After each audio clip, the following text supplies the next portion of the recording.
أعوذ بالله من الشيطان الرجيم. بسم الله الرحمن الرحيم. إن الذين توفاهم الملائكة ظالمي أنفسهم قالوا فيم كنتم قالوا كنا مستضعفين في الأرض قالوا ألم تكن أرض الله واسعة فتهاجروا فيها فأولئك مأواهم جهنم وساءت مصيرا إلا المستضعفين من الرجال والنساء والولدان لا يستطيعون حيلة ولا يهتدون سبيلا فأولئك عسى الله أن يعفو عنهم وكان الله غفورا رحيما. أعوذ بالله من الشيطان الرجيم. بسم الله الرحمن الرحيم. إن الذين توفاهم الملائكة ظالمي أنفسهم قالوا فيما كنتم آمنت بالله صدق الله العظيم. الصلاة والسلام عليك يا رسول الله وعلى آلك وصحبه يا حبيب الله. رب اشرح لي صدري ويسر لي أمري واحلل عقدة من لساني يفقهوا قولي. آج کا ہمارا درس قرآن سورہ النساء کی آیت نمبر 97 سے آیت نمبر 100 تک ہے۔ اس کا پس منظر یہ ہے کہ جب حضور رحمت عالم صلی اللہ علیہ وسلم مکہ مکرمہ سے ہجرت کر کے مدینہ طیبہ تشریف لے گئے، تو اب مدینہ طیبہ میں جتنے بھی لوگ مسلمان تھے، مرد عورتیں، سب پر لازم تھا کہ وہ مکہ مدینہ طیبہ میں پہنچے، وہاں اسلام کا مرکز قائم ہو، جو مسلمان وہاں پہ پہنچے ان کی طاقت میں اضافہ ہو اور باقاعدہ طریقے سے دین کا ایک نظام بنے اور دعوت و تبلیغ کے لیے پوری دنیا میں راستے کھلے۔ لیکن کچھ لوگ ایسے تھے کہ جو ہجرت کرنے کے لیے راضی نہیں تھے، اور چونکہ مکہ مکرمہ میں ان کے ایمان کو بہت بڑا خطرہ تھا، اس لیے ان کے ساتھ ناراضگی کا اظہار کیا گیا۔ سابقہ یاد ہے یہ بات میں بھی یہ بات گزری ہے۔ اب اس وقت انہیں تنبیہ کرتے ہوئے اور یہ غلطی جو وہ کر رہے تھے اس کا وبال بیان کرتے ہوئے یہ فرمایا گیا کہ جب ان کا آخری وقت آئے گا، تو اس وقت موت کا وقت آئے گا، تو اس وقت فرشتوں کے ساتھ ان کا جو مکالمہ ہوگا، فرشتے سخت الفاظ میں کے ساتھ جو پیش آئیں گے وہ یہاں پہ ذکر کیے گئے۔ مطلب کہ رب العزت کی ناراضگی کا اظہار۔ ان الذین، بے شک وہ لوگ، توفاہم الملائکہ، قبض کیا ان کی روحوں کو فرشتوں نے، ظالمی انفسہم، اس حال میں کہ وہ ظلم توڑ رہے تھے اپنی جانوں پر۔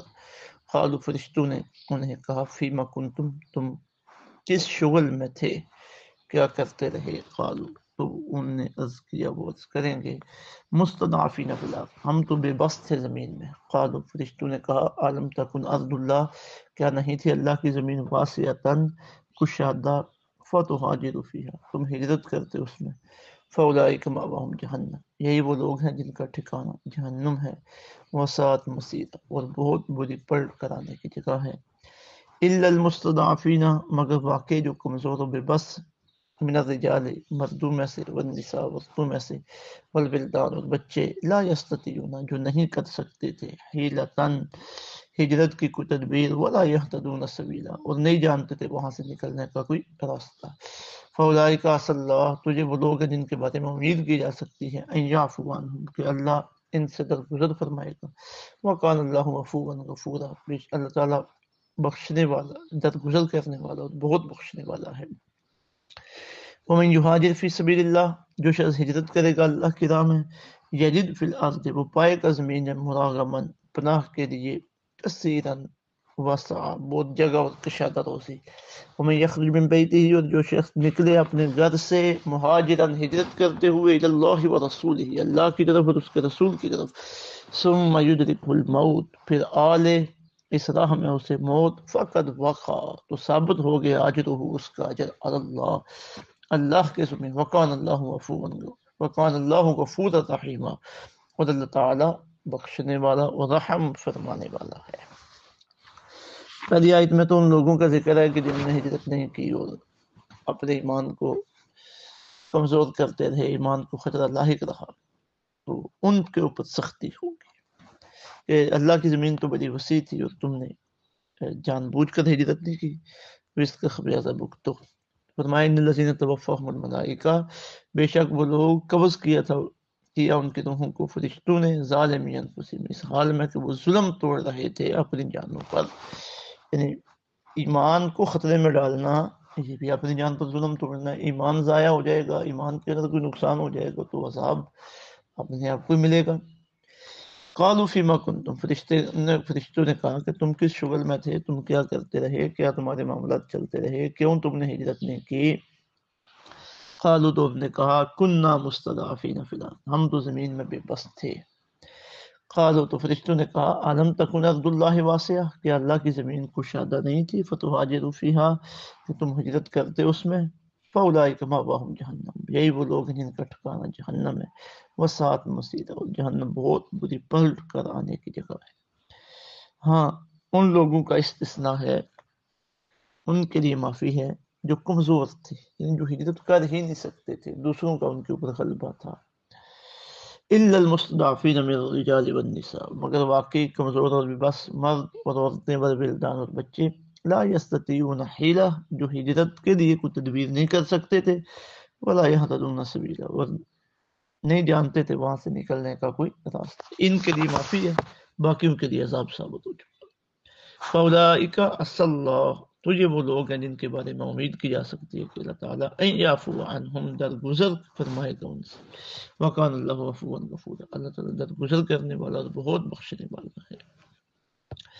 اب اگلی آیت میں جو لوگ ہجرت کریں، اب جو کہ اس وقت سلسلہ چل رہا تھا اور قیامت تک جب بھی کوئی اس طرح کا واقعہ پیش آئے گا، کہیں پہ مکمل طور پہ اسلامی حکومت قائم ہوگی یا کوئی ایسا علاقہ ہے وہاں پہ لوگ مسلمان ہیں اور ایمان کو بہت خطرہ ہے، ہجرت کا ایک راستہ انہیں دے دیا گیا، لیکن پھر بھی وہ ہجرت نہ کریں اور اپنے ایمان کو خطرے میں ڈال دیں اور ایمان کو ضائع کر بیٹھیں، تو یہ ان کے لیے بھی، ان کا بھی یہی معاملہ ہے۔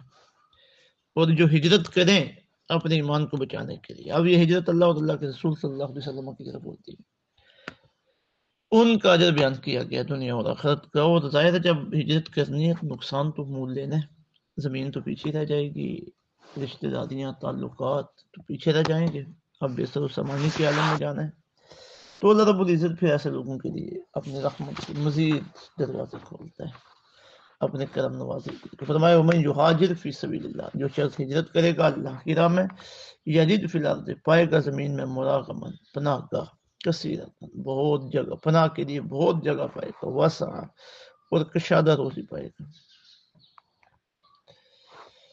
اب یہ جو یہاں پہ مراغمن کا لفظ، یہ اصطلاح جو ذکر کی گئی ہے، اس کے تحت جو مفسرین نے تفصیلی بیانات لکھے ہیں ان کا خلاصہ یہ کہ مراغمن کا معنی ہے ہجرت گاہ یا ہجرت کا راستہ، اور اسے مراغمن کی وجہ تسمیہ یہ ہے کہ کافر جو ہجرت، جب مسلمان ہجرت کرتے تھے تو کافر انہیں ہجرت سے روکتے تھے، بزور بازو روکتے تھے، لیکن مسلمانوں نے اس وقت ان کا مقابلہ کر کے ہجرت کی، اپنا وطن، اپنے احباب کو چھوڑا، غریب الوطنی کی تکلیفوں کو برداشت کرنا قبول کیا، تو اللہ رب العزت انہیں خوشخبری سنا رہا ہے کہ یہ جو تم نے ہمارے لیے یہ کیا ہے نا، تو تم نے گھبرانا نہیں ہے، تمہارے لیے ہم بہترین رہنے کی جگہ تمہیں فراہم کریں گے، فراخ روزی تمہیں دیں گے۔ اب پھر ایسا ہوا جن نے ہجرت کی، اللہ رب العزت کی کرم نوازی شامل حال ہوئی۔ جو حبشہ کی طرف جنہوں نے پہلے ہجرت کی تھی، یعنی ہجرت مدینہ سے پہلے، تو وہاں اچھے طریقے سے انہوں نے زندگی بسر کی، جتنا عرصہ وہاں پہ رہے، اور دین کی خدمت کے ان کے لیے راستے کھلے۔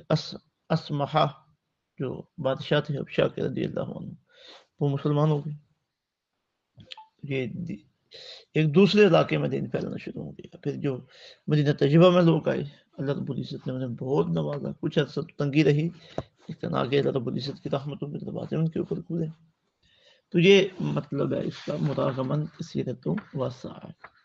پھر آگے فرمایا وَمَن يَخْرُجْ مِن بَيْتِهِ مُهَاجِرًا إِلَى اللَّهِ وَرَسُولِهِ. اللہ اکبر. آیت طیبہ کے اس حصے میں اس بندے کا ذکر کیا گیا ہے کہ جو اللہ اور اللہ کے رسول صلی اللہ علیہ وسلم کے لیے ہجرت کرنے کے لیے نکلے اور راستے میں اسے موت آ جائے. تو فرمایا اس کا اجر اللہ کی بات کا میں پکا ہو گیا، اس کی ہجرت قبول ہو گئی. وَمَن يَخْرُجْ مِن بَيْتِهِ، جو شخص نکلے اپنے گھر سے مہاجرًا إِلَى اللَّهِ وَرَسُولِهِ، ہجرت کر کے اللہ کی طرف، اس کے رسول کی طرف. ثم يدركه الموت، پھر آ لے اس کو اس راستے میں موت. فَقَدْ وَقَعَ أَجْرُهُ عَلَى اللَّهِ، تو اس کا اجر اللہ کے ذمہ ثابت ہو گیا. وَقَانَ اللَّهُ غَفُورًا رَحِيمًا، اور اللہ تعالیٰ بخشنے والا اور رحم فرمانے والا ہے. اس آیت طیبہ کا جو شان نزول ہے اس میں کچھ واقعات بھی ذکر کیے گئے ہیں. حضرت سعید بن جبیر رضی اللہ تعالیٰ عنہ، آپ سے جو روایت ذکر کی گئی ہے تفسیر بیضاوی، بغوی، مظہری، ابن ابی سعود وغیرہ میں، کہ آقا علیہ السلام کے ایک صحابی حضرت جندب بن زمرہ رضی اللہ عنہ، ان کے بارے میں یہ آیت نازل ہوئی ہے. اب بہت بوڑھے ہو چکے تھے، ہجرت جب واجب ہو گئی اور ہجرت نہ کرنے والوں کے لیے عذاب کی وعیدیں نازل ہوئی، تو آپ نے اپنی اولاد سے کہا میں چل تو سکتا نہیں ہوں، اتنی سکت نہیں ہے کہ میں یہاں سے ہجرت کر کے مدینے پہنچوں. تم ایسا کرو کہ میری چارپائی، مجھے چارپائی پہ بٹھاؤ، لٹاؤ اور میری چارپائی کو اٹھا کر مدینہ منورہ کی طرف لے چلو. اللہ رسول اللہ صلی اللہ علیہ وسلم کی بات، اللہ اور اللہ کے رسول کے حکم کی تعمیل کے لیے مجھے لے چلو چارپائی پہ اٹھا کے. چارپائی اٹھا لی گئی. مسجد حرام سے تقریباً 6 میل کے فاصلے پر مقام نعیم، جہاں آج کل مسجد عائشہ صدیقہ ہے، وہاں پہنچے تو ان کی موت کا وقت آ گیا. اللہ اکبر. جب ان کی موت کا وقت آیا تو ان کی زبان سے یہ کلمات نکلے، فَصَفَّكَ بِيَمِينِهِ عَلَى شِمَالِهِ، آپ نے اپنا دایاں ہاتھ بائیں ہاتھ پر مارا. ثم قال، پھر کہا اللہم هذه لك وهذه لرسولك، اے اللہ یہ ہاتھ تیرے اور یہ ہاتھ تیرے رسول کے لیے ہے.